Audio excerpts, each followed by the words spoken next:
Drive like a pro, think, react, drive smart. Hello everyone and welcome to my channel. Today we will check how well you know traffic rules. I have prepared for you some interesting and slightly tricky traffic situations that any driver can face. So get comfortable, like this video, and don't forget to subscribe to the channel. And at the end of the video, write in the comments how many right answers you got. Let's look at the next situation. You are driving on a highway at higher speeds with multiple vehicles traveling close together. Traffic may be flowing smoothly, but conditions can change very quickly.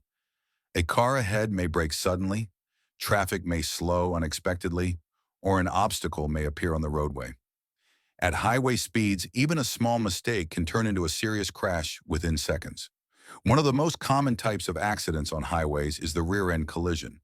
These crashes happen when a driver hits the vehicle in front of them because there is not enough time or space to stop safely. To understand why this happens so often, we need to look at driver behavior, not just road conditions. Question: rear-end crashes are common on highways because many drivers. Answer 1. Follow too closely. Answer 2. Take too long to apply their brakes. Answer 3. Drive under the influence of alcohol. Answer 4. Do not use headlights. Correct answer: follow too closely. Detailed explanation: the main cause of rear-end crashes on highways is tailgating, also known as following too closely. At high speeds, vehicles need much more distance to stop safely. When a driver follows another vehicle too closely, there is not enough reaction time. There is not enough braking distance. Sudden stops become impossible to avoid. Small traffic changes become major hazards. Even a 1-second delay in reaction time can be enough to cause a collision when vehicles are traveling at highway speeds. Why following too closely is so dangerous? When drivers tailgate, they cannot see far ahead in traffic. They lose their escape space. They depend on the actions of the driver in front. Any sudden braking becomes an emergency situation. This creates a chain reaction where one sudden stop can cause multiple vehicles to crash. Why the other answers are incorrect: take too long to apply their brakes. Reaction time matters, but the real problem is lack of space. With proper following distance, even slower reaction times can still allow safe stopping. Drive under the influence of alcohol.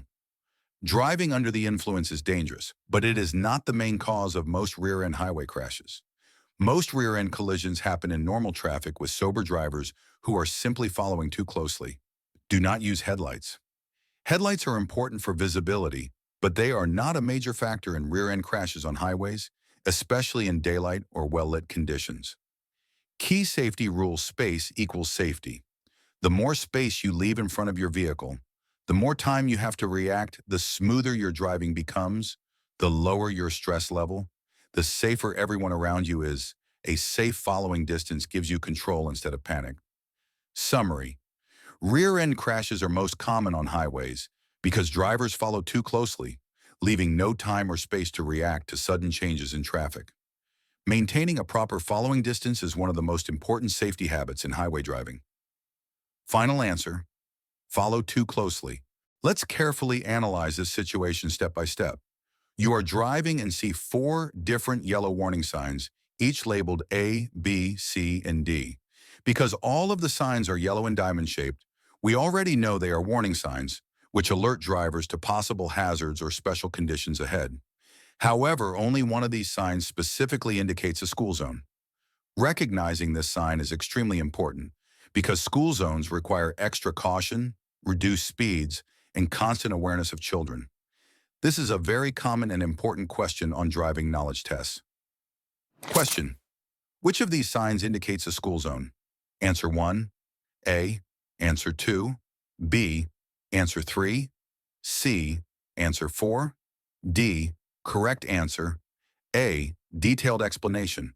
Sign A, school zone or school crossing. Sign A shows 2 pedestrians, an adult and a child walking together. This symbol is universally used to represent a school zone, a school crossing, an area where children are likely to be present. When you see this sign, it warns you that children may suddenly enter the roadway. School crossings may be ahead. Speed limits may be reduced during school hours. You must be prepared to stop quickly. Drivers should slow down, stay alert, and watch carefully for children, crossing guards, bicycles, and school buses. This sign is intentionally designed to stand out and be immediately recognizable, even from a distance. Why the other signs are incorrect. Sign B. Although this sign shows pedestrians, it does not represent a school zone.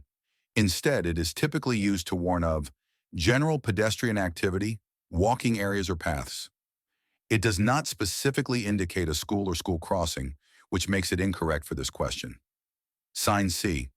This sign shows a child playing with a ball. It warns drivers that children may be playing nearby residential or recreational areas may be ahead.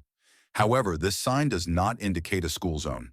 It only warns about children at play, not an organized school area or crossing. Sign D. This sign represents a pedestrian crossing.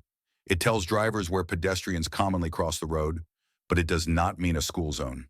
Pedestrian crossings can be anywhere, not only near schools. Key rules to remember. Yellow signs are warning signs. School zone signs show children. School zones require extra caution and reduce speed. Always be prepared to stop when children are present. Final answer. A. Let's analyze this driving situation carefully. You are driving behind a large truck.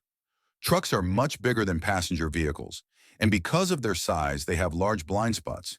If you follow too closely, the truck driver may not be able to see you at all, which creates a very dangerous situation. This question tests your understanding of safe following distance and truck blind spots. Question: you are tailgating a truck if you, answer 1, cannot see the truck's side mirrors. Answer 2, cannot see the truck's headlights. Answer 3, cannot see the truck driver. Answer 4, cannot see the truck's rear lights.